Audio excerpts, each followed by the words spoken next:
Jom Carl, sila na nga ba? Aba Carla, ibang level na ang pinapakita. Bago natin alamin ang buong kwento ay suportahan naman natin ang channel ng mag-amang si Kalingap Rab at Kuya Val. Isang magandang araw muli mga Kalingap. Aba nagmistulang Kim Pao ng Kalingap ang ating Jom Carl dahilan nga sa nag-umapa na sweetness na pinapakita ng dalawa sa kanilang mga supporters mga Kalingap. Ito nga siguro ang naging dahilan sa napakaraming blessings na natatanggap ang Jom Carl. Ito nga ang isa sa mga dahilan dahil sino ba naman ang hindi kikiligin sa kanilang dalawa. Na parang totohanan na nga at ayaw nga ng kanilang mga supporters na maghiwalay ang Jom Carl. Grabe patunay nito na napakaraming biyaya ang hatid ng kanilang taga-suporta mga Kalingap.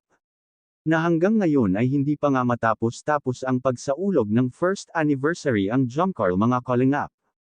May sorpresa nga ang kanilang mga sponsor na pambili pa ng lupa ang binigay at napakalaking halaga. Kaya hindi nga binigo ng Jom Carl ang kanilang sponsors at lalo itong nagpakilig at kumanta at hinalikan pa ni Carla si Jomar.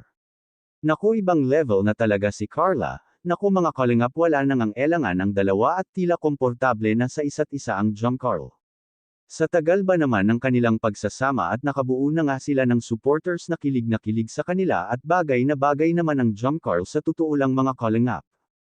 May future nga ang dalawa at mukhang may patutunguhan nga ang Jom Carl lalo na't napakatibay ng kanilang pundasyon sa isa't isa at pinagtibay nga sila ng panahon.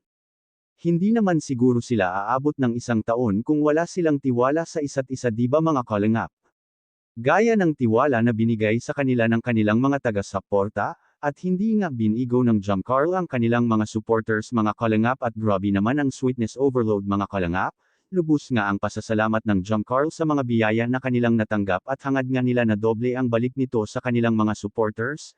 Patuloy pa rin natin silang tangkilikin. Thank you and God bless.